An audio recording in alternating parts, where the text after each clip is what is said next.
Hello नमस्कार सभी प्यारे बच्चों का स्वागत करता हूं मैं बीएससी प्रो क्लासेस में। सभी प्यारे बच्चों को गुड मॉर्निंग भैया, गुड मॉर्निंग, जय श्री कृष्णा, राधे राधे। और सारे बच्चे फटाफट से लाइव क्लास के लिए कनेक्ट हो जाइए और एक बार कमेंट करके बताएंगे सारे बच्चे की ऑडियो और वीडियो कैसी आ रही है। ऑडियो वीडियो में किसी को समस्या तो नहीं है? उसके बाद फिर अपनी क्लास को अपन कंटिन्यू करेंगे भाई।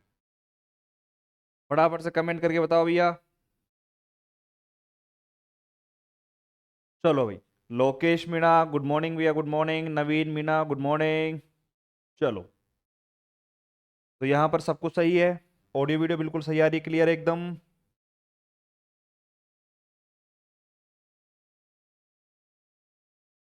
ठीक है भाई, ठीक है, ठीक है। आ जाओ तो सारे बच्चे कनेक्ट हो जाओ फटाफट से। फिर अपन अपनी क्लास को शुरू करते हैं।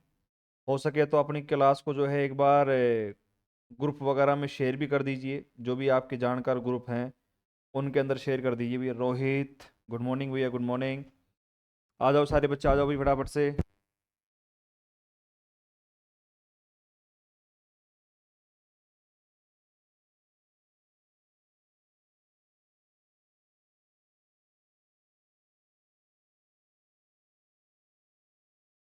तो बच्चों, कल की जो क्लास हुई थी ना, कल की क्लास के अंतर्गत हमने कैलकुलस का एक बहुत ही शानदार पोर्शन किया था और शायद बच्चों को उसमें मज़ा भी आया होगा। मैंने आपको यूनिट नंबर जो हमारी फर्स्ट है वो चल रही थी और उसके अंतर्गत हमने बहुत ही शानदार कल क्वेश्चन करे। देखो, कल के क्वेश्चन से हमें बहुत कुछ सीखने को मिलेगा मेरे बच्चों। तो मैं एक छोटी सी बात नोट करके यहाँ पर लिखना चाहूँगा, ध्यान से सुनना मेरी बात को। जो भी बच्चे अगर इस पार्शियल डिफरेंशिएशन वाली बुक को ढंग से पढ़ लेते हैं, ढंग से पढ़ने का मतलब है कि सीरियसली इसकी तैयारी कर लेते हैं ना, तो मैं आपको ईमानदारी से बता रहा हूं कि बहुत कुछ बेनिफिट जो है आपको मिलने वाला है। जैसे कि क्या है कि देखो, आपका अवकलन हो गया, आपका समाकलन हो गया, आपका आंशिक अवकलन हो गया, पार्शियल या फिर डिफरेंशियल इक्वेशन जो आपके अवकल समीकरण मेरे पास में हो गए, ये एकदम कैलकुलस का प्योर पार्ट है। बात समझ में आ रही कि नहीं आ रही है? मतलब पूरा कैलकुलस का पार्ट है और उसके अंतर्गत इस वाली बुक का बहुत महत्व है भैया। इस वाली बुक का जो है काफी बड़ा महत्व है, काफी बड़ा योगदान है यहां पर। ऐसा इसलिए कह रहा हूं क्योंकि देखो भैया, जब तक कैलकुलेशन आपको नहीं आएगी ना, तब तक आप इस पूरी बुक के अंतर्गत एक भी टॉपिक पर कमांड नहीं कर पाओगे। और ये बुक जो है ना, अपने आप में बहुत इंपॉर्टेंट है। चाहे वो आप कोई सी भी एग्जाम ले लो, आप आईआईटी जैम ले लो, आप नेट का एग्जाम ले लो, ठीक है, आप एमएससी एंट्रेंस का एग्जाम ले लो, या सेकंड ग्रेड ले लो, फर्स्ट ग्रेड ले लो, ठीक है, कोई सा भी एग्जाम आपका होगा जहां पर मैथमेटिक्स आएगी, वहां पर इस पेपर का रोल आपको देखने को मिलेगा। सर, बीएससी फर्स्ट ईयर का सेकंड ग्रेड का टीचर का फॉर्म भर सकते हैं क्या? यार देखो नवीन, इनके बारे में ना आप ई मित्र वगैरह से इनसे पूछ लो यार, क्यों परेशान कर रहे हो मेरे को आप? सही इन्फॉर्मेशन वो आपको दे पाएंगे, ठीक है। और जिस बच्चे ने भी अभी तक अपनी वीडियो को लाइक नहीं किया, लाइक कर दो भैया। लाइक जो है वो जरूरी है, लाइक कर दो भाई। चलो, तो मेरे बच्चों, अब मैं यहाँ पर कहानी को शुरुआत करता हूँ, आज की कहानी को। हाँ, मैं एक नोट बता रहा था आपको, बीच बीच में मैं कहीं भी गायब हो जाता हूं। अब देखो, नोट सुनना ध्यान से। देखो, कल का लेक्चर अगर आपने ढंग से देखा होगा ना, तो कल के लेक्चर में हमने क्या सीखा था भैया, याद करो। कि सर, हमने ये देखा कि अगर मेरे पास में जैसे जेड है, और जेड है यहां पर तीन वेरिएबल का, एक्स, वाई, या फिर आप मान लो कि दो का है, ठीक है। अब इस कंडीशन में अगर ध्यान से देखोगे तो साफ साफ दिख रहा है कि जो एक्स एंड वाई है, इसे कहते हैं स्वतंत्र चर। स्वतंत्र चर। एक बात बताऊं, बहुत सारे बच्चे, जब मैंने पहली बार ये कॉन्सेप्ट सिखाया था स्वतंत्र चर और परतंत्र चर वाला, तो बच्चे सोच रहे होंगे कि यार गुरुजी ने क्या पढ़ा दिया ये कोई काम की बात थोड़ी है, डायरेक्ट सवालों के ऊपर आओ, वही काम की बात है। मैं पूरी एक्सरसाइज की बात कर रहा हूं। इस छोटे से कॉन्सेप्ट के बिना पूरी एक्सरसाइज को नहीं पढ़ सकते आप, गारंटी है मेरी। यहां पर जेड क्या है? जेड है परतंत्र चर। प्रतंत्र चर। इंग्लिश मीडियम वाले घबराओ मई, बिल्कुल ना घबराएंगे भैया। स्वतंत्र चर मतलब इंडिपेंडेंट वेरिएबल, इंडिपेंडेंट वेरिएबल। और ये मेरे पास में है डिपेंडेंट वेरिएबल। तो कल के सवाल के अंतर्गत हमने बहुत ही बारीकी से सीखा कि जैसे मान लीजिए कि अगर मैं इसका x के सापेक्ष पार्शियल डिफरेंशिएशन आंशिक अवकलन करूंगा तो y कांस्टेंट होगा, लेकिन z का तो फिर भी डेरिवेटिव होगा। क्योंकि मैंने कल सिखाया था कि आपके जितने भी प्रतंत्र चर होंगे ना, जितने भी डिपेंडेंट वेरिएबल होंगे, उनका कभी भी partial derivative, partial differentiation zero नहीं होगा। आपके मन में बहुत बड़ा डाउट था कि सर ये तो हमें समझ में नहीं आ रहा, पता नहीं आपने क्या कर दिया। आप तो कह रहे हो कि सर x का जब आप डेरिवेटिव करोगे तो y सब सारे के सारे कांस्टेंट रहेंगे, लेकिन z का तो आपने डिफरेंशिएशन जीरो किया ही नहीं। तो मैं वही तो समझाने की कोशिश कर रहा हूं मेरे बच्चों। और यहां पर इसके साथ साथ में जैसे एक एग्जांपल तो अपन ने ये लिया था, ठीक है। अब इसके साथ साथ में एक एग्जांपल अपन ने और लिया था जिसके अंतर्गत हमने कहा कि u बराबर हमारे पास में क्या है, u x comma y comma z. तो अब आपने यहां पर देखा कि यहां पे इस कंडीशन में सवाल सवाल के हिसाब से बात चलती है, आपको पता है ये क्या है मेरे पास में, इंडिपेंडेंट वेरिएबल, और ये u क्या है हमारे पास में, डिपेंडेंट वेरिएबल। अब देखो सिंपल सी बात बताता हूं आपको, यहां पर मैं x के सापेक्ष अवकलन कर दूंगा, तो x के सापेक्ष करूंगा तो y constant z constant, y के रेस्पेक्ट में करूंगा तो x कांस्टेंट z कांस्टेंट, और z के रेस्पेक्ट में डेरिवेटिव करूंगा तो ये दोनों कांस्टेंट बन जाएंगे। लेकिन जब भी मैं यहां पर चाहे x के रेस्पेक्ट में डेरिवेटिव करूं, y के रेस्पेक्ट में करूं या z के रेस्पेक्ट में करूं, यहां पर u का तो आपको du अपॉन में dx, du अपॉन में dy और du अपॉन में dz आपको देखने को मिलेगा ही मिलेगा। क्योंकि यहां पर u क्या है, x y z के ऊपर डिपेंड कर रहा है, तो कभी भी डिपेंडेंट वेरिएबल का डेरिवेटिव जीरो हो ही नहीं सकता। इस बात का ध्यान रखना आप।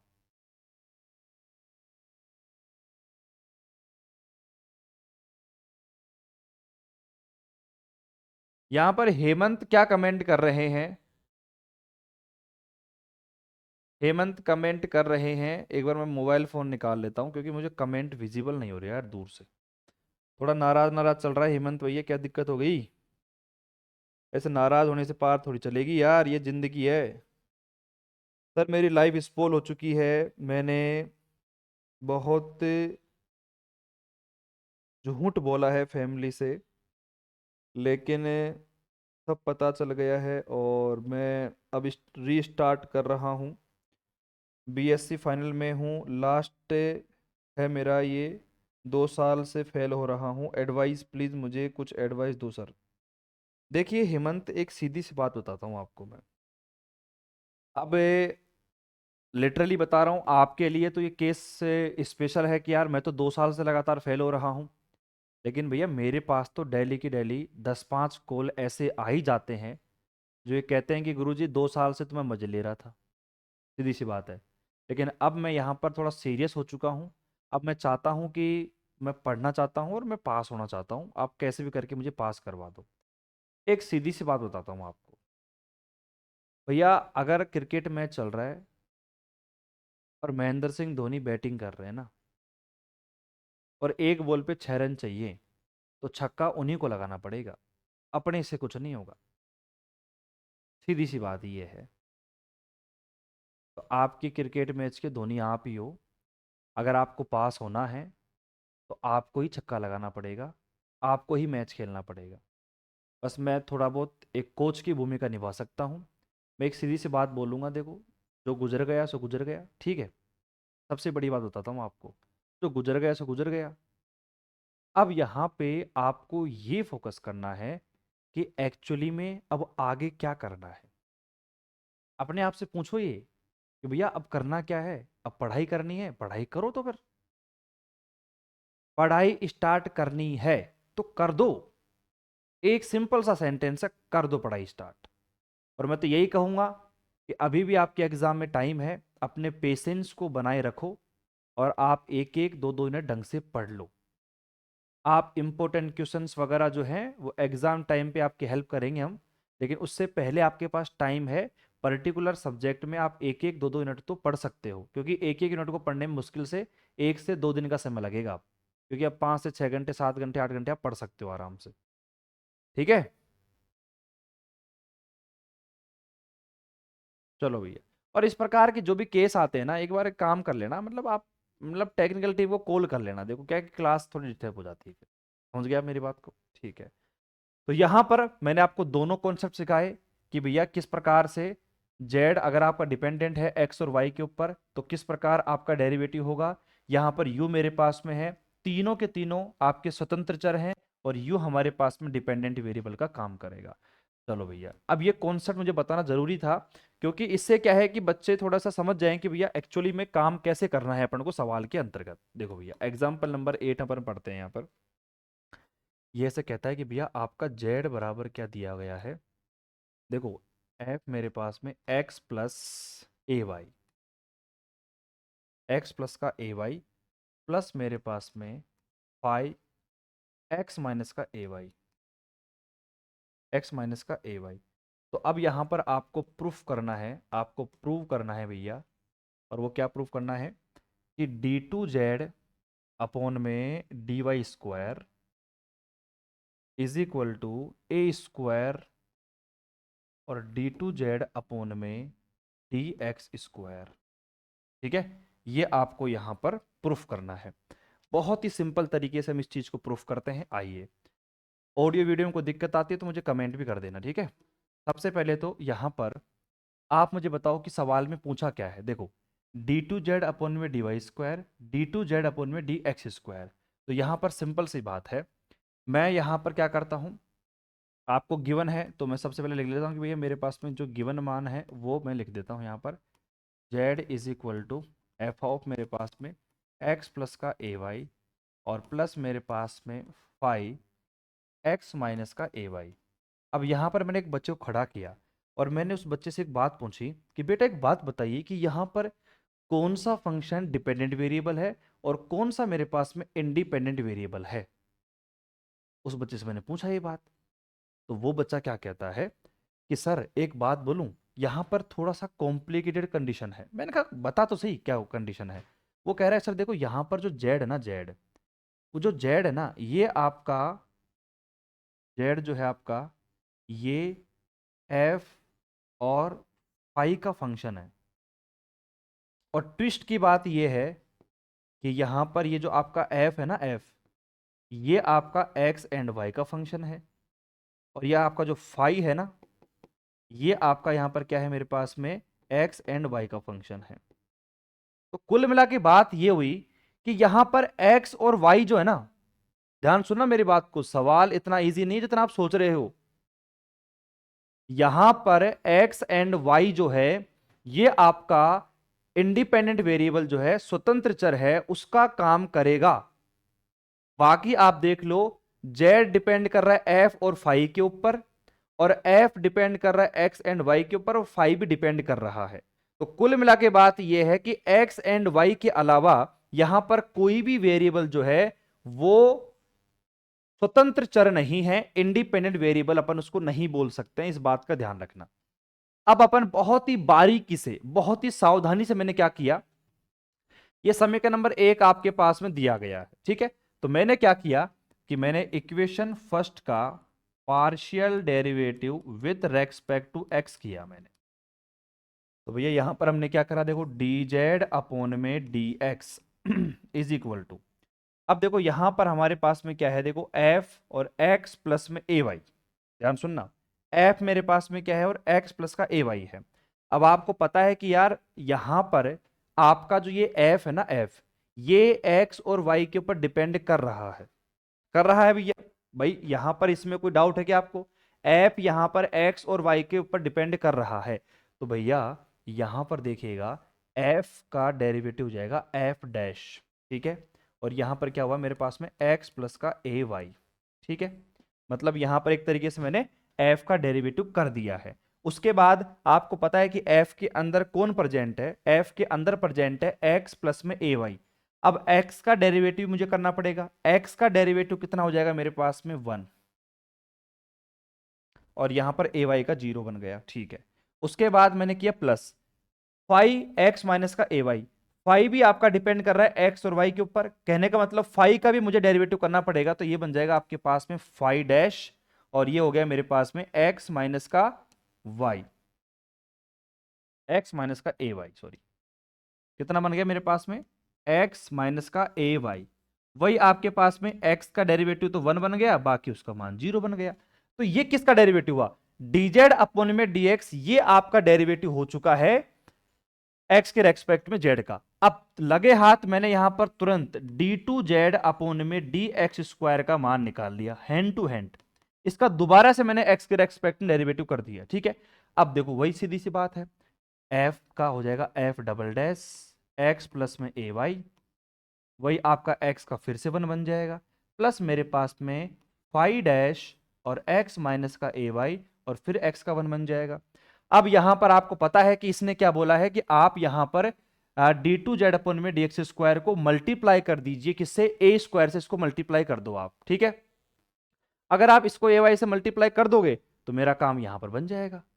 बात समझ में आ रही कि नहीं आ रही है? अब देखो यहां पर ये डी टू जेड मेरे पास में क्या है, डी एक्स स्क्वायर। अब अपन चाहे ना एक काम कर सकते हैं, अपन सिमिलरली, सिमिलरली तो नहीं कर सकते यार यहाँ पर, हाँ सिमिलरली नहीं कर पाएंगे मेरे हिसाब से, क्योंकि यहाँ पर अलग अलग है।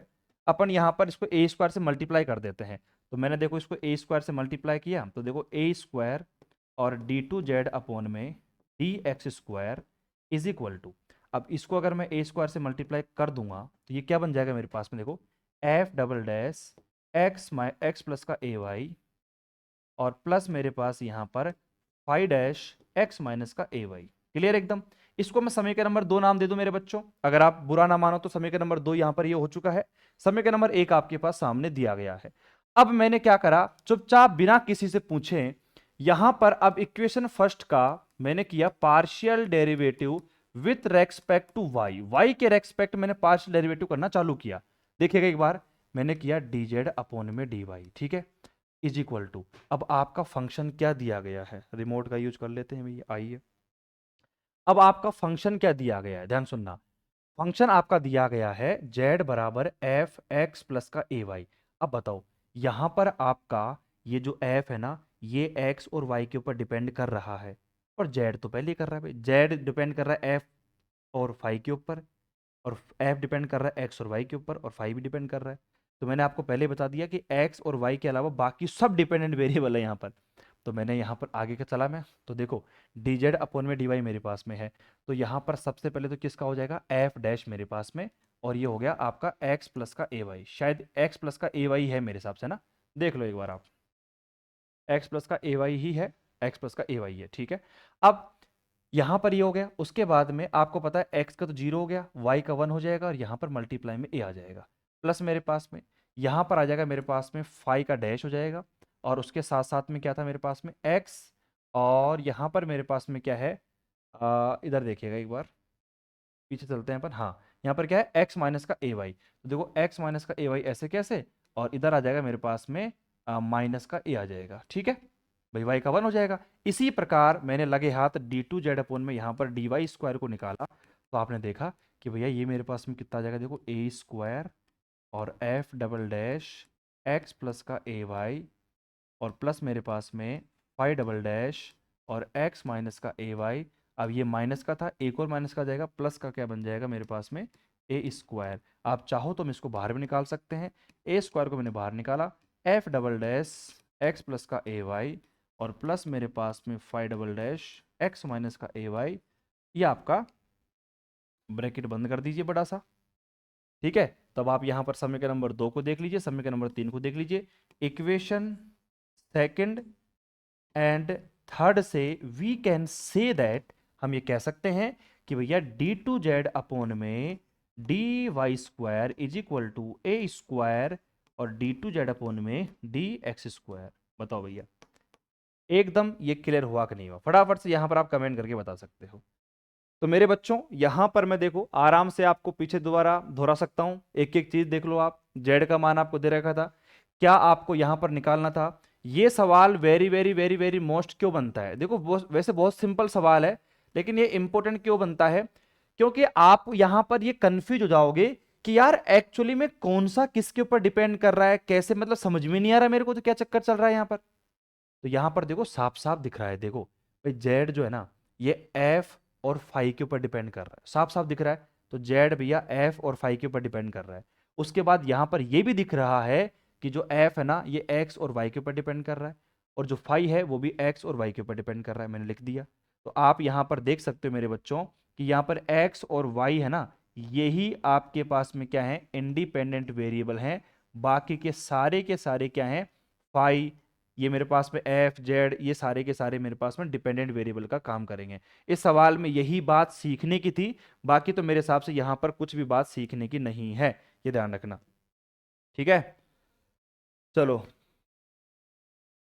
सर मैंने बड़े कोचिंग में भी मालूम किया था, पर वहाँ 4 से 5 हज़ार लगते हैं और मेरे पास इतने पैसे नहीं हैं कोचिंग में लगाने के लिए। Sir please reply. Sir UPSC math optional course launch कर दो। देखो पोपट लाल जी, एक सिंपल सी बात बताता हूँ आपको, मैं एक छोटी सी बात बोलता हूँ। देखो कोर्स लॉन्च करने में कोई बड़ी बात नहीं है, आज हम भी चाहें तो कोर्स लॉन्च कर सकते हैं, 1,000 500 2,000 में कोर्स लॉन्च कर सकते हैं।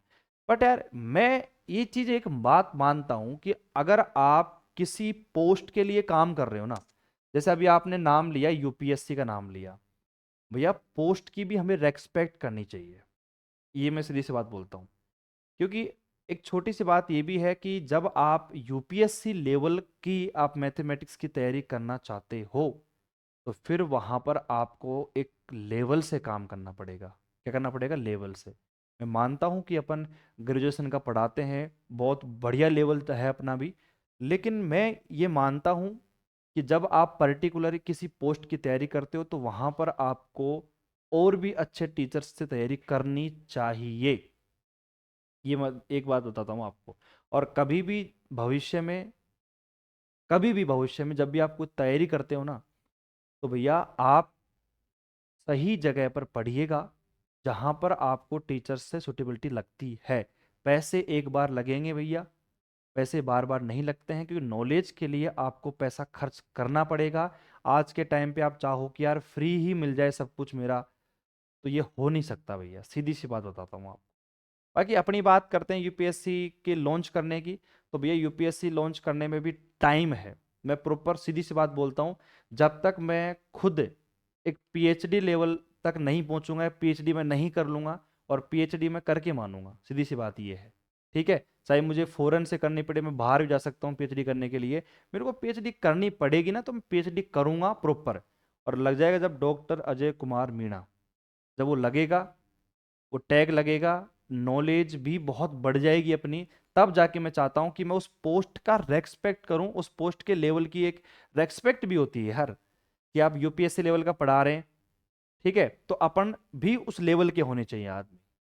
हालांकि पढ़ाने को तो पढ़ा सकते हैं, कोई दिक्कत नहीं है, लेकिन क्या है कि जब अपन पढ़ाते हैं तो पॉजिटिव बच्चे भी होते हैं, नेगेटिव बच्चे भी होते हैं, तो दोनों को साथ लेके चलना पड़ता है। बात समझ में आ गई है आपको, ठीक है। बाकी नॉर्मल आप लेवल से पढ़ना चाहो, जैसे बीएससी तक का, भाई बीएससी लेवल आपके पास यूपीएससी में आता है, वो सबको पता है, तो बीएससी का लेवल आप पढ़ सकते हो, पर्टिकुलर हम यूपीएससी का लॉन्च नहीं कर पाएंगे, ठीक है।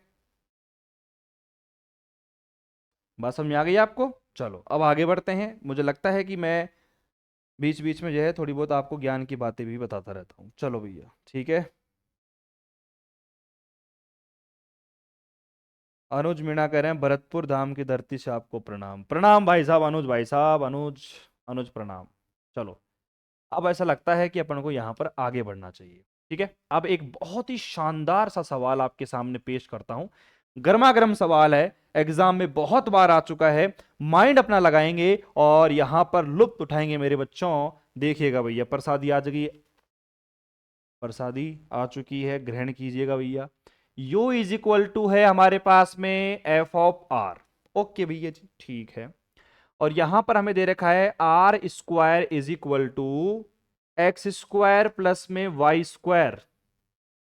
ठीक है भैया, देन आपको यहां पर क्या प्रूफ करना है भैया, क्या प्रूफ करना है भैया, आइए प्रूफ बता देते हैं आपको। प्रूफ करना है यहाँ पर, देखो d2u अपोन में dx² प्लस यहाँ पर d2u अपोन में dy² इज इक्वल टू हमारे पास में आएगा f डबल डैश r और प्लस मेरे पास में 1 अपोन में r और कितना आएगा f डैश r। ये मेरे पास में इसका आंसर आने वाला है। बहुत ही शानदार सवाल है, वेरी वेरी वेरी मोस्ट सवालों में से एक है भाई साहब। कैसा है भैया, very very very very most सवालों में से एक सवाल आपके सामने मैंने पेश कर दिया है मेरे बच्चों। चलिए देखते हैं कि ये सवाल कैसा होगा। ठीक है, कमेंट वगैरह भी आप बताते रहना, और बाकी ऑडियो वीडियो में कोई समस्या हो तो भैया एक कमेंट जो है वो मेरे पास आउट करवा देना आप, ठीक है। बाकी लाइक वगैरह कर दो यार, लाइक नहीं किया अभी तक, शेयर वेयर कुछ नहीं किया आप क्लास को यार, बताओ। ये भी बार बार बोलना पड़ रहा है मेरे को। फटाफट ये काम करो, शेयर वगैरह का काम फटाफट करो भैया, ठीक है। अब सुनो, अब यहां पर इस सवाल की खास बात बताता हूं आपको, ध्यान सुनना मेरी बात को। इस सवाल की खास बात बताता हूं आपको, आइए प्रूफ करते हैं अपन। वेरी वेरी मोस्ट सवाल है, और जितने भी सवाल मैं करवा रहा हूं ना, इनमें से एग्जाम के अंतर्गत आपको डायरेक्ट सवाल देखने को मिलेंगे, डायरेक्ट छपेंगे भैया। क्या बोल रहा हूं मैं, डायरेक्ट ही छपेंगे, बोलने की आवश्यकता नहीं है भैया, ठीक है। ये आंसर कर रहे हैं अपन यहां पर, ठीक है। देखिएगा एक बार, यहां पर मेरे पास में साफ साफ उसने बोला है आपको, गिवन आप लिख लीजिए यहां पर पर्सनली, पहले ज्ञान की बातें लिखो, पहले ज्ञान की बातें। देखो यहां पर हमारे पास में u बराबर कितना है, u बराबर है मेरे पास में f(r), ठीक है। u बराबर कितना है मेरे पास में f(r), कहने का मतलब है कि u f का फंक्शन है, सीधी सी बात है। लेकिन यहां पर मेरे पास में जो f है ना, f वो r का फंक्शन है। वो मेरे पास में क्या है, f मेरे पास में यहां पर क्या है, r का फंक्शन मेरे को दिख रहा है। और यहां पर ये जो आपका r है, ये जो आपका r है, ये आपका फंक्शन किसका है, x एंड y का। किसका, x एंड y का। तो मेरे बच्चों यहां पर साफ साफ दिख रहा है, बिल्कुल क्लियर वे में इसने बता रखा है कि कौन किसका फंक्शन है। अब आप आराम से ये बोल सकते हो कि भैया मतलब हम ये कह सकते हैं कि किस प्रकार कौन सा डिपेंडेंट हो गया, कौन सा इंडिपेंडेंट हो गया। देख लो आप, u बराबर f(r), इस कंडीशन में आप ये कहना चाहोगे कि यार यहां पर जो मेरे पास में है ये f या फिर r जो है वो इंडिपेंडेंट वेरिएबल होंगे। लेकिन नहीं, हम आगे चले, हमने देखा कि यार u जो है ना f और r के ऊपर डिपेंड कर रहा है, तो ये जो f का है वो r के ऊपर डिपेंड कर रहा है, r जो है वो x एंड y के ऊपर डिपेंड कर रहा है। तो कहने का मतलब है कि यहां पर केवल और केवल x और y जो है, यही दोनों जो आपके हैं ये इंडिपेंडेंट वेरिएबल हैं। बाकी के सारे जो है आपके डिपेंडेंट वेरिएबल का काम यहां पर करने वाले हैं। चलो अच्छी बात है, मेरे को काम चालू करना पड़ेगा यहां से। आपको सवाल में दे रखा है r² is equal to x² plus में y²। मैंने क्या किया, यहां पर सिंपल r बराबर देखा तो यहां पर आ जाएगा अंडर रूट मेरे पास में x² प्लस में y², ठीक है।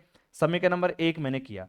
यहां पर अब देखो भैया, सिंपल सी बात मैंने क्या करी कि इक्वेशन फर्स्ट का partial derivative with respect to x, देखो इक्वेशन फर्स्ट का partial derivative with respect to मैंने x किया, ठीक है भैया, अच्छी बात है। ये मैंने पार्शियल डेरिवेटिव कर दिया। अब बताओ यहां पर मैं अगर करता हूं dr अपोन में dx, dr अपोन में dx, तो बताओ क्या होगा। अंडर रूट का डेरिवेटिव क्या होता है बताओ।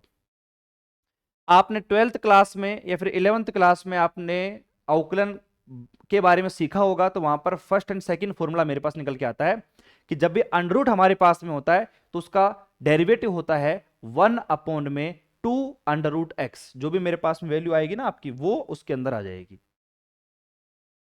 ठीक है। तो मेरी बात समझ गए आप। तो इसका मतलब है कि यहां पर इसका डेरिवेटिव हो जाएगा 1 अपोन में 2 और अंडर रूट एक्स, एक्स का मान कितना है यहां पर x² प्लस में y²। उसके बाद ये डेरिवेटिव हो गया अंडर रूट का। अब यहां पर डेरिवेटिव मुझे करना है किसका, मुझे डेरिवेटिव करना है x² का, क्योंकि x के रेस्पेक्ट में काम कर रहा हूं ना। तो यहां पर आ जाएगा मेरे पास में 2x मेरे पास में, और फिर x का करोगे तो x का x के रेस्पेक्ट में 1 आ जाएगा, इसलिए उसको लिखते नहीं है अपन, ठीक है ना। चलो एंड तक, मतलब जहां तक डेरिवेटिव पॉसिबल हो सकता है ना मेरे बच्चों, वहां तक आपको डेरिवेटिव करते जाना है, रुकना नहीं है आपको। ठीक है, अब यहां पर देखो, ये 2 से 2 कैंसिल आपका हो चुका है। अब अगर मैं लिखना चाहूं यहां पर, तो देखो डी आर अपॉन में डी एक्स का जो मान है वो कितना आ गया भैया, देखो ये कैंसिल हो गया। अगर मैं समीकरण नंबर 1 से under root x square plus y square का मान रखना चाहूँ तो कितना रख सकता हूँ, आर। तो मेरे पास में डी आर अपॉन में डी एक्स का मान कितना आ गया, एक्स अपॉन में आर। आप चाहो तो इसको समीकरण नंबर 2 नाम यहाँ पर चिपका सकते हो, ठीक है। अब अगर मैं चाहूँ तो यहाँ पर आपके समीकरण नंबर 1 जो है इसका वाई के रेस्पेक्ट में भी डेरिवेटिव कर सकता हूँ, ठीक है। तो यहाँ पर वाई के रेस्पेक्ट में करने की आपको आवश्यकता वैसे है नहीं, आप एक काम कर लो, सिंपल सा दिमाग लगा लो। इसी प्रकार सिमिलरली क्या लिखोगे भैया आप, सिमिलरली, सिमिलरली इसी प्रकार आपने क्या किया कि मेरे बच्चों सिंपल सा डी आर अपोन में डी वाई किया, और यहां पर हमारे पास में आ जाएगा वाई अपोन में r. That's called equation number 3। ठीक है, अभी हमें यहां पर साफ साफ दिख रहा है कि मैंने यहां पर अकॉर्डिंग टू क्वेश्चन कोई सवाल किया ही नहीं है, लेकिन बच्चे कह रहे हैं गुरुजी ऐसा आपने क्यों किया। अभी आपको सवाल में चाहिए डी टू यू अपॉन में डी एक्स स्क्वायर, मतलब यू का एक्स के रेस्पेक्ट में डेरिवेटिव करो, ये आपको चाहिए। लेकिन पता नहीं आप तो क्या कर रहे हो, आप तो आर के रेस्पेक्ट में कर रहे हो। पेशेंस रखो भैया, थोड़ा सा पेशेंस रखोगे, धैर्य रखोगे तो मजा भी आएगा। चलो आगे बढ़ते हैं। अब देखिएगा एक बार आप सारे बच्चे सभी बोर्ड पर देखेंगे मैंने क्या किया कि अब यहां पर जो आपके पास वैल्यू दे रखी थी, मतलब आपको यहां पर गिवन है u is equal to f of r, ये दिया गया है आपको। तो मैंने चुपचाप देखो यहां पर लिखा सिंपल सा, सच दैट ये फिर भी नो दैट हम जानते हैं कि u बराबर आपको एफ ऑफ आर यहां पर क्या है, गिवन है। ठीक है, तो मैंने क्या किया, मैंने किया partial derivative with respect to x. इसका मैंने एक्स के रेस्पेक्ट में पार्शियल डेरिवेटिव कर दिया, करो। ये आ गया डी यू अपॉन में डी एक्स मेरे पास में इज इक्वल टू। अब देखो यहां पर बहुत ही पेशेंस से काम करना। मैंने कहा कि यहां पर क्या है, एफ आर मेरे पास में है। देखो आपको पता है कि एफ भी आपका आर के ऊपर डिपेंड कर रहा था। मेरी बात क्लियर है कि नहीं है। तो मैंने यहां पर एफ का डेरिवेटिव किया, तो एफ का डेरिवेटिव हो गया एफ डैश आर। अब इसके अंदर एक और वेरिएबल है, कौन है, आर मेरे पास में डिपेंड है। तो अब भैया आर जो है वो भी एक्स के ऊपर डिपेंड करता है। मैं एक बात बोलता हूं, जब तक आपके वेरिएबल खत्म ना हो जाएं तब तक पीछा मत छोड़ो, आप डेरिवेटिव करते रहो। जैसे हमारे पास में सिंपल था एफ ऑफ आर, तो मैंने यहां पर सबसे पहले एफ का डेरिवेटिव किया तो एफ डैश हो गया। फिर मेरे पास यहां पर आर भी बचा हुआ था, तो आर का कितना डेरिवेटिव हो जाएगा, आर का डेरिवेटिव हो जाएगा डी आर अपोन में, हाँ डी आर अपोन में डी एक्स, क्योंकि यहां पर उसी के रेस्पेक्ट में तो डेरिवेटिव करना है मुझे। अब एक बात बताओ, यहां पर चलो ठीक है ये एफ डैश आर आपका आ चुका है, लेकिन मल्टीप्लाई में आप डी आर अपोन में डी एक्स का जो मान है वो यहां पर आप पुट कर सकते हो मेरे हिसाब से। डी आर अपॉन में डी एक्स का जो मान है अभी अपन ने पीछे निकाला हुआ है शायद मेरे हिसाब से, तो डी आर अपॉन में डी एक्स का मान कितना है, एक्स अपॉन में आर। इक्वेशन नंबर सेकंड से आप ये काम कर सकते हो। तो देखो यहाँ पर इसका मान कितना आ गया, मैं इसको ऐसे लिखना चाहूँ तो ऐसे लिख दूँ, मैं लिख दूँ भैया एक्स अपॉन में आर और मल्टीप्लाई में एफ डैश मेरे पास में आर। ठीक है, और ये जो बीच में ना इसको डॉट को हटा दो आप, ठीक है। तो ये मेरे पास में क्या आ गया, यह आ गया अपने पास में डी यू अपॉन में डी एक्स। बताओ भाई कोई दिक्कत किसी को, डी यू अपॉन में डी एक्स मेरे पास में आ गया। अब आपको पता है कि भैया डी यू अपॉन में डी एक्स से काम थोड़ी बनेगा। अब अपन को क्या करना पड़ेगा, यहां पर डबल डेरिवेटिव भी करना पड़ेगा, मतलब डी टू यू अपॉन में डी एक्स स्क्वायर भी मुझे यहां पर निकालना पड़ेगा। मैंने कहा ठीक है निकालेंगे यार, अब निकालते हैं आगे। चलो, तो यहां पर मैंने क्या करा कि इसका मैंने again again partial derivative with respect to मैंने किया एक्स के रेस्पेक्ट में, एक्स के रेस्पेक्ट में मैंने अगेन यहां पर पार्शियल डेरिवेटिव को खड़का दिया। चलो भैया करते हैं, देखो बच्चे मन के सच्चे, डी टू यू अपॉन में d x square is equal to, अब आप सभी को पता है कि भैया डेरिवेटिव कैसे होता है, सबको पता है। अपोन में क्या दिया गया है, अपोन में है आर, तो आर का स्क्वायर कर दो। अब जो भी नीचे आपने लिया था उसको कर दो कांस्टेंट, तो यानी कि आर को रख दिया मैंने कांस्टेंट, ठीक है। अब अंदर कौन है, अंदर है एक्स डॉट में एफ डैश आर। अब यहां पर वही u इंटू वी वाला जो फॉर्मूला है वो आप यहां पर लगा दीजिए। तो मैंने क्या कहा कि बच्चों ऊपर की तरफ है x डॉट में f डैश r, तो मैंने यहां पर क्या किया, देखो x को कांस्टेंट रखा और f का डेरिवेटिव किया तो f डबल डैश मेरे पास में r आ चुका है। आपको पता है कि अगर f डैश का हो चुका है तो r का भी होगा, तो r का हो जाएगा यहां पर dr अपॉन में dx। चलो भैया अच्छी बात है, dr अपॉन में dx हो गया। अब इसका डेरिवेटिव करने के बाद अब आपको पता है कि प्लस लगाना पड़ेगा बीच में। अब किसका होगा, अब आपको पता है कि यहां पर मेरे पास में एफ डैश आर को रखना पड़ेगा कांस्टेंट, तो मेरे पास में एफ डैश आर तो रह गया कांस्टेंट, और मल्टीप्लाई में एक्स का किया तो एक्स का यहां पर मेरे पास 1 हो गया।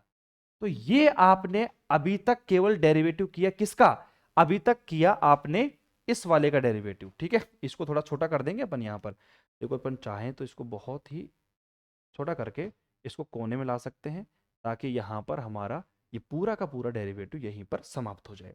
अब आप यहां पर बिल्कुल आराम से देख सकते हो मेरे बच्चों, क्या देख सकते हो कि ये मैंने अभी तक अपने इस आर को तो छेड़ा भी नहीं है, वो तो ऐसे कैसे है, एक्स डॉट में एफ डैश आर का मैंने यहाँ पर डेरिवेटिव किया, एक्स को रखा कांस्टेंट, एफ डैश का किया तो एफ डबल डैश आर, फिर आपको पता है आर का भी करना पड़ेगा, तो आर का हो गया डी आर अपन में डी एक्स, फिर मैंने किया प्लस। अब इस बार आपका जो एफ डैश आर है वो रहेगा कांस्टेंट, एक्स का किया तो एक्स का क्या हो गया मेरे पास में 1 हो गया।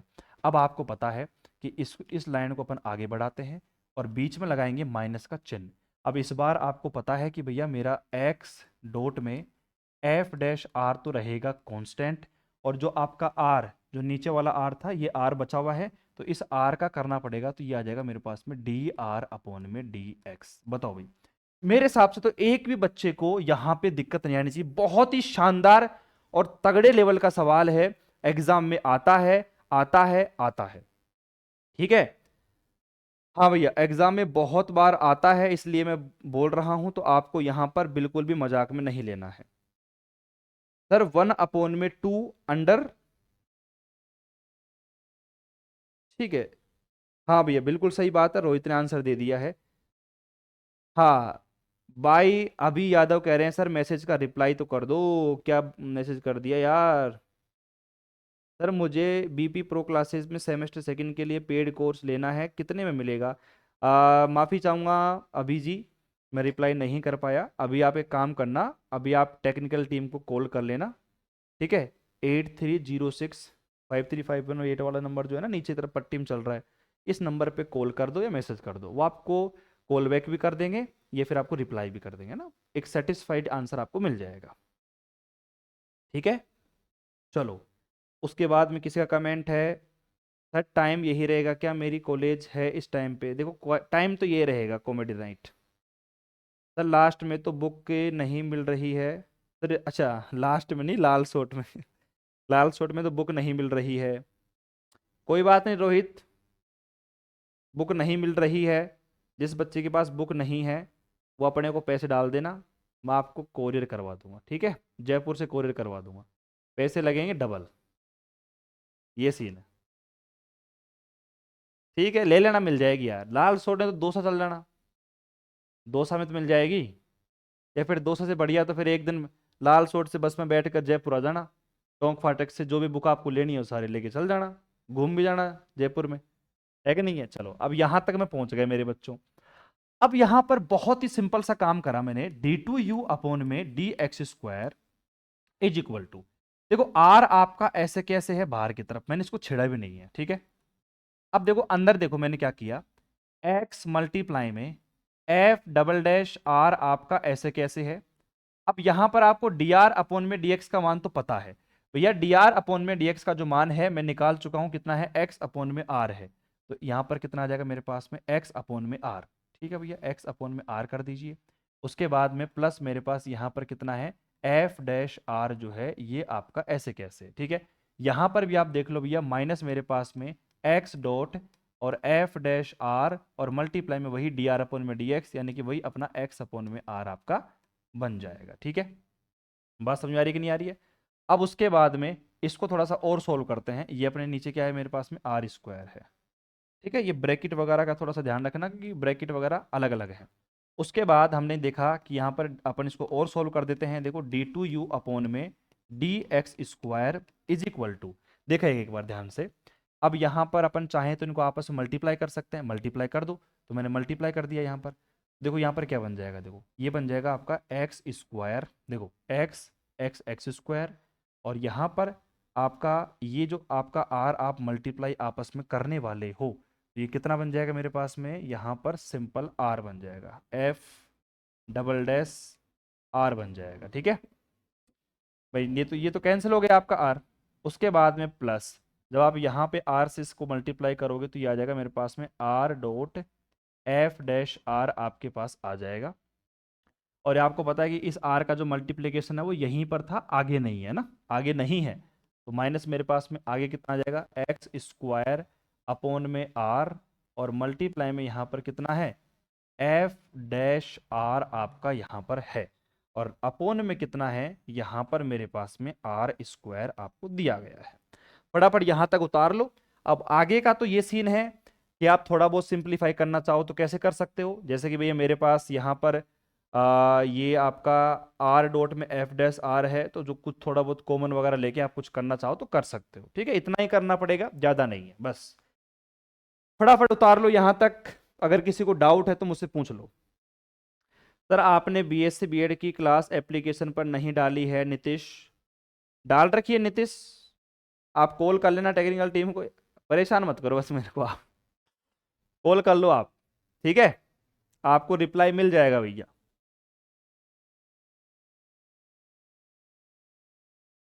फटाफट उतारो, ये टाइम भी नहीं है अपने पास, इसको आगे करेंगे अपन, और भी, और एक सवाल और दूंगा आपको एचडब्ल्यू के लिए भी, मजा आएगा सवाल करने में भी, आपको भी मजा आना चाहिए।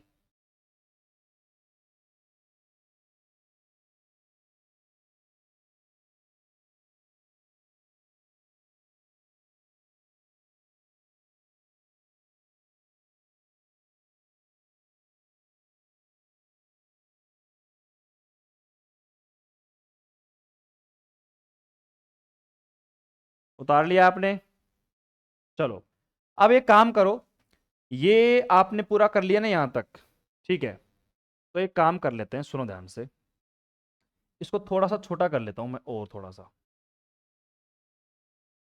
ठीक है, ये मैंने इसको छोटा किया थोड़ा सा, दिख तो रहा होगा आपको। अब देखो यहाँ पर मैं इसी प्रकार करके लगता हूँ, इसी प्रकार, इसी प्रकार सिमिलरली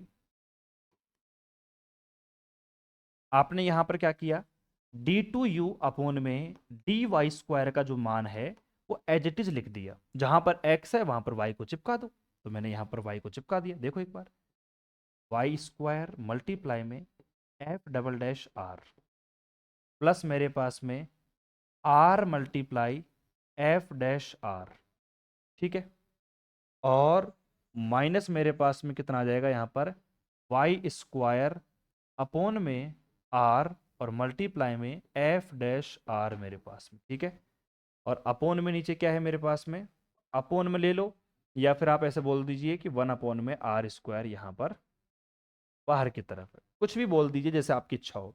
आप चाहो तो यहाँ पर भी लिखना चाहो, अरे यार नहीं नहीं, बच गए बच गए बच गए, मैं देखा भाई साहब पूरी मेहनत बर्बाद चल जाएगी नहीं तभी अपनी। आप चाहो तो यहाँ पर 1 अपॉन r² को बाहर भी ले सकते हो, जैसी आपकी मर्जी हो।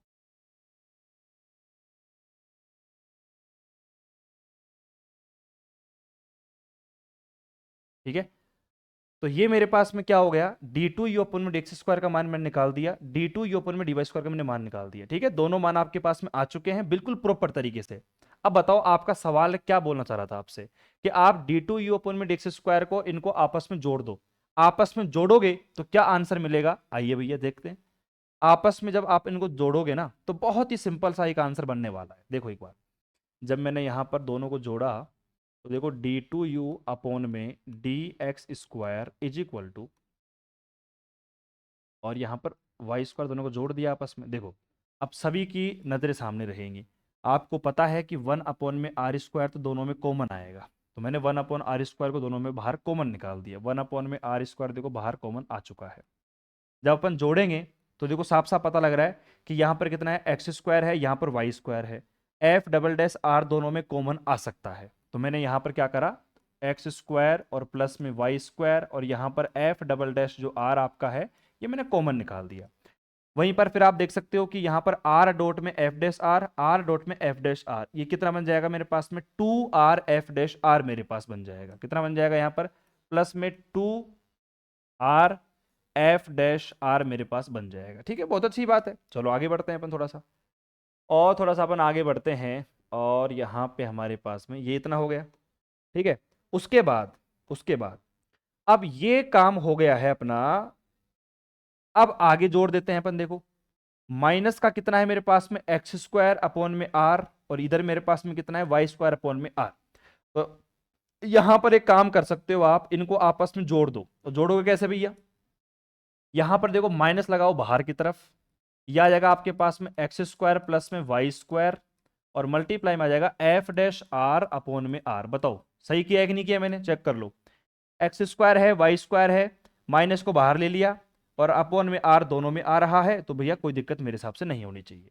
अब यहां पर बच्चे साफ साफ बोल रहे हैं कि सर देखो एक्स स्क्वायर प्लस में वाई स्क्वायर का जो मान है, आपका सवाल दिया गया था उसका मान है आर स्क्वायर, तो चुपचाप बिना किसी से पूछे आप इसका मान यहां पर चिपका सकते हो। तो देखो कितना आ गया मेरे पास, 1 में आर स्क्वायर, और ये मान कितना आ जाएगा मेरे पास में, सिंपल इसका मान आ जाएगा आर स्क्वायर मल्टीप्लाई में एफ डबल डैश आर, और प्लस मेरे पास में 2r f डैश आर, और माइनस इसका मान भी कितना आ गया मेरे पास में, आर स्क्वायर मल्टीप्लाई में एफ डैश आर अपॉन में आर।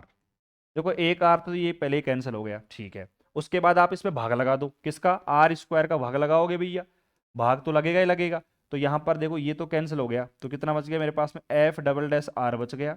आप यहाँ पे भाग लगाओगे तो मेरे पास कितना बच जाएगा, 2/आर, प्लस मेरे पास 2/आर मल्टीप्लाई में एफ डैश आर मेरे पास में आ गया।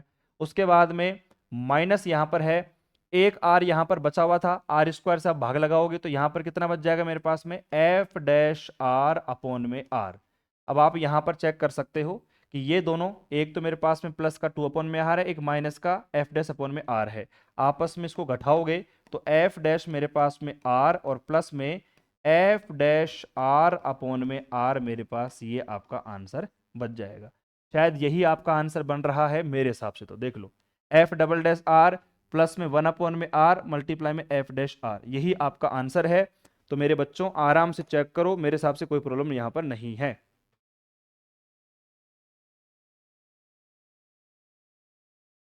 हाँ भाई, अब देखो जो मन में मेरे चल रहा था वो रोहित ने यहां पर पूछ लिया है, उसका जवाब आपको मिलेगा भैया, टेंशन मत लो। देखो ये मेरे पास सवाल है, आगे बढ़े अपन इसमें,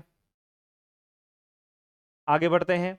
तो यहां पर आप देख सकते हो कि मैंने किस प्रकार से डी ओपन डी एक्स का मान निकाला, उसका डबल डेरिवेटिव किया, इसी प्रकार करके मैंने यहाँ पर डी टू यू ओपन में डी वाई स्क्वायर का मान यहाँ पर मैंने चिपका दिया है। ठीक है, उसके बाद यहाँ पर आपस में दोनों को जोड़ा, जोड़ने के बाद में जो मान हम पीछे से लिख सकते हैं उनके मान मैंने लिखे। ठीक है, और उसके बाद में यहाँ पर सिंप्लीफाई करके आपका जो आंसर आपके सामने आ चुका है। अब यहाँ पर रोहित का सवाल क्या है, ध्यान सुनना। मेरे हिसाब से आपको ये समझ में आ गया है, इसकी पूरी पूरी कैलकुलेशन मैंने आपको समझाई है।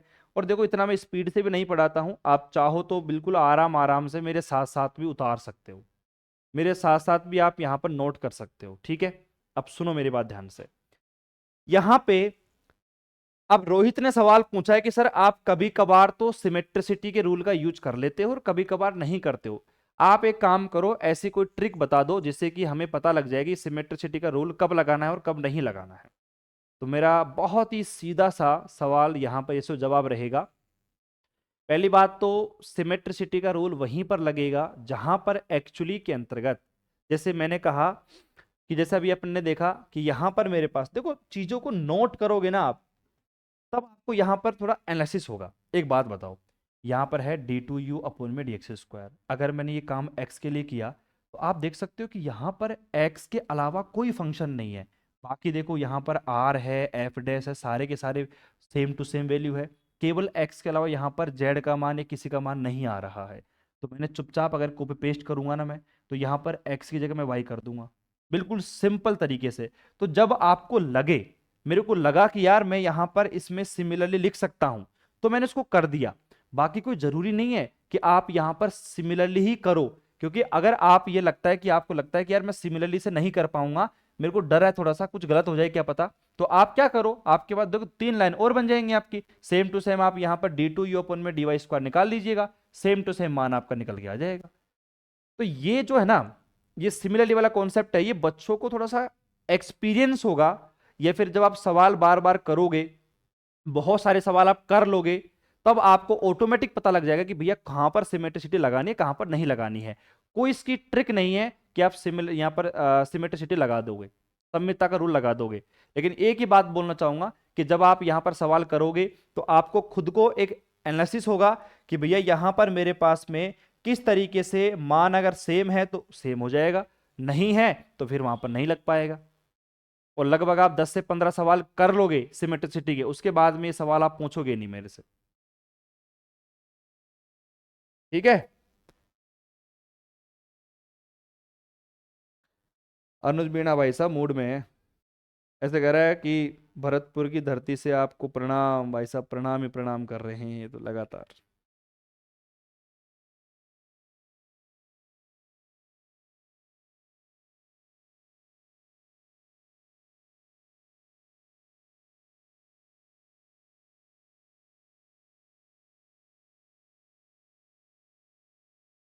चलो तो आगे बढ़े हैं फिर अपन।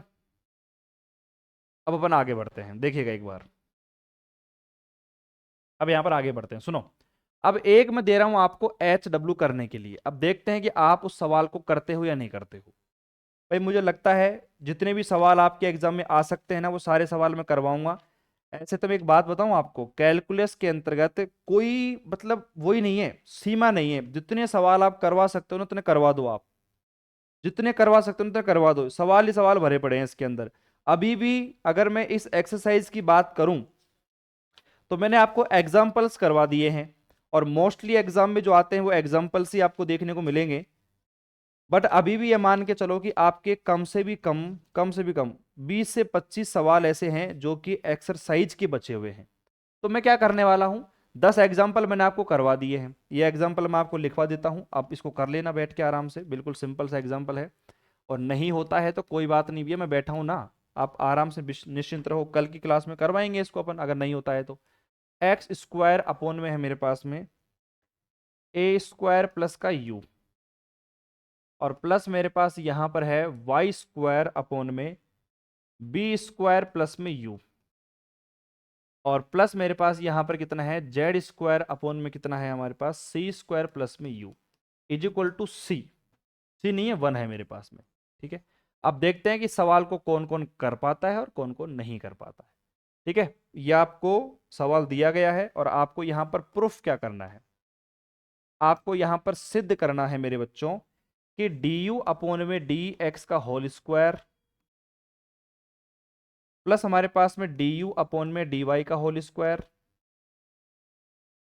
और प्लस मेरे पास में यहां पर du अपॉन में dz का होल स्क्वायर, और इज इक्वल टू मेरे पास में क्या आना चाहिए, 2 मल्टीप्लाई में यहां पर x du अपॉन में dx प्लस मेरे पास y du अपॉन में dy, और प्लस मेरे पास में z du अपॉन में dz। अब देखते हैं इस सवाल को कौन कर पाता है, ये आपके लिए HW है। देखो सिंपल सी बात है, लोकेश मीणा सर बीएससी के साथ बीएसटीसी कर सकते हैं क्यों, बीएसटी कॉलेज जयपुर मिली है। देखो बीएससी के साथ में बीएसटीसी के बारे में एक बार पूछ लेना यार, मैं मतलब आपको गलत इन्फॉर्मेशन दूं तो थोड़ा सा सही नहीं रहेगा। बाकी अगर हो सकती है, मतलब बीएससी के साथ में बीएसटीसी हो सकती है तो फिर करो, कोई दिक्कत नहीं है। बट अगर वो हो सकती है कि नहीं हो सकती, ये भी पूछ लेना एक बार आप, वो लीगल है कि नहीं है, तो थोड़ा सा कंफर्म कर लेना, क्योंकि इसके बारे में थोड़ी सी मेरे को नॉलेज कम है। हालांकि मैं भी पूछ लूंगा, अब आपने मेरे से पूछा है तो मैं भी कोई टीचर मेरे को मिलते हैं, जैसे अपने पास काफ़ी सारे टीचर अपने कनेक्ट में हैं, तो मैं उनसे पूछूंगा कि भाई ऐसा हो सकता है कि सही है गलत है। बट अभी मैं आपको यही एडवाइस दूंगा कि आप थोड़ा सा अपने कॉलेज में बात कर लो, या फिर ई मित्र वगैरह पे जो होते हैं ना, ई मित्र के जो फोरम बढ़ते हैं ना, उनको सब कुछ पता रहता है। मैं तो हर बच्चे को बोलता हूँ ये ई मित्र पे जाके बैठ जाओ, आपको सारी नॉलेज मिल जाएगी कॉलेज से रिलेटेड, सब कुछ। कि फॉर्म कहाँ जमा कराना है, क्या करना है क्या नहीं करना, सब है उनके पास नॉलेज। ठीक है, तो आज के लिए इतना ही, मिलते हैं नेक्स्ट लेक्चर में। टेक केयर, बाय बाय, धन्यवाद, जय हिंद, जय भारत, राधे राधे, जय श्री कृष्णा भैया। ठीक है।